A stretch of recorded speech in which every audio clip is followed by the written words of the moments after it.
Hello! ഇപ്പം മഴയൊക്കെ കുറഞ്ഞല്ലേ. ഇപ്പം ജൂൺ മാസമായിട്ട് തന്നെ മഴയൊന്നും പെയ്യുന്നില്ല. ഇപ്പോൾ ജൂണിലാണ് എല്ലാ പ്രാവശ്യവും മഴയൊക്കെ നല്ല പെയ്യുന്നത്. ഇപ്പം മെയ് ലാസ്റ്റായിരുന്നു മഴയല്ലേ. അപ്പോൾ ഞാൻ ഗാർഡനൊക്കെ ഒന്ന് ക്ലീൻ ആക്കാമെന്ന് വിചാരിച്ചു. ഒരു മേക്ക് ഓവർ കൊടുക്കണമല്ലോ. എപ്പോഴും ഒരേപോലെ ഇരുന്നാൽ ശരിയാവുമോ? അപ്പോൾ ഞാൻ കുറച്ച് ലീഫ് കട്ട് ചെയ്ത് കളഞ്ഞിട്ടുണ്ടായിരുന്നു. മൊത്തം പുഴുവാണ്. ഈ മഴ സമയത്ത് പുഴു ഉണ്ടോ എന്ന് എനിക്കറിയില്ല. അപ്പോൾ ഞാൻ കുറച്ച് ക്ലീനൊക്കെ ചെയ്തിട്ടുണ്ടായിരുന്നു. നിറച്ച് ഇലകളിലൊക്കെ പൊടിയായിരുന്നു കേട്ടോ. അങ്ങനെ ആ പൊടിയൊക്കെ തൂത്ത് തുടച്ചിട്ടുണ്ടായിരുന്നു. തുടച്ചെടുത്തു കേട്ടോ, തൂത്തൊന്നുമില്ല.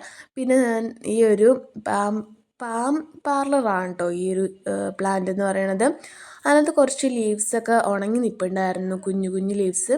അപ്പോൾ അതൊക്കെ ഒന്ന് കട്ട് ചെയ്ത് കളഞ്ഞു കേട്ടോ. നിങ്ങളുടെ വീട്ടിൽ നിന്നത് കമൻറ്റ് ചെയ്യാൻ മറക്കരുത്. അപ്പോൾ ലൈക്ക് സബ്സ്ക്രൈബ് ആരും ചെയ്യുന്നില്ല, എല്ലാവരും വീഡിയോ കാണുന്നത് മാത്രമേ ഉള്ളൂ. അപ്പോൾ ലൈക്ക് സപ്പോർട്ടും ചെയ്യണം, സബ്സ്ക്രൈബ് ചെയ്യണം. ടാറ്റാ.